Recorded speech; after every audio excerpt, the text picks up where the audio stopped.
Friends party విషయంలో, party candidates విషయంలో, ఎమ్మెల్యేల విషయంలో, ఆఖరికి తన భార్య విషయంలో, విడాకుల విషయంలో విజయ్ సంచలనమైన నిర్ణయం తీసుకున్నాడు.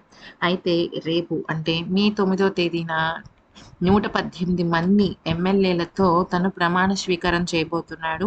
తమిళనాడు చెన్నైలోని తమిళనాడు సీఎంగా.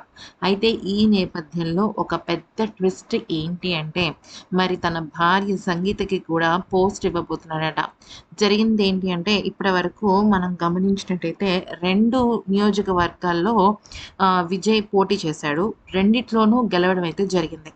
కానీ ఒక దాంట్లో రిజైన్ చేసేసి ఆ ఒక్క నియోజకవర్గానికి తను వేరే వాళ్ళని తన పార్టీ నుంచి తను పోటీ చేసేలాగా చేయాలంటే ఒక రకంగా చెప్పాలంటే ఆ నియోజకవర్గానికి బై ఎలక్షన్స్ అని చెప్పుకోవచ్చు.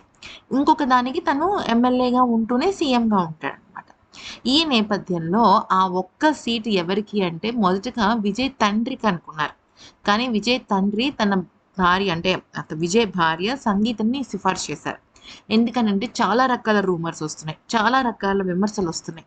సో, ఈ నేపథ్యంలో విజయ్ దగ్గర నుంచి విడాకులు తీసుకోవటం లేదు అని చెప్పేదానికి ఇప్పుడు విజయ్ భార్య సంగీతని ఆ నియోజకవర్గం నుంచి పోటీ చేయించి తను ఎమ్మెల్యే అయిన తర్వాత తనకి కూడా తన క్యాబినెట్‌లో సీట్ ఇవ్వాలి. తను ఎమ్మెల్యేగా ఉండాలి అని చెప్పేసి చెప్పడం అయితే జరిగిందనమాట. ఈ విషయం తెలుసుకున్న తర్వాత ముఖ్యంగా విజయ్ పిల్లలిద్దరూ కూడా సూపర్ హ్యాపీ అయిపోయారట. మరి ఈ వీడియో నచ్చినట్టయితే లైక్ చేసి సబ్స్క్రైబ్ చేసుకోండి.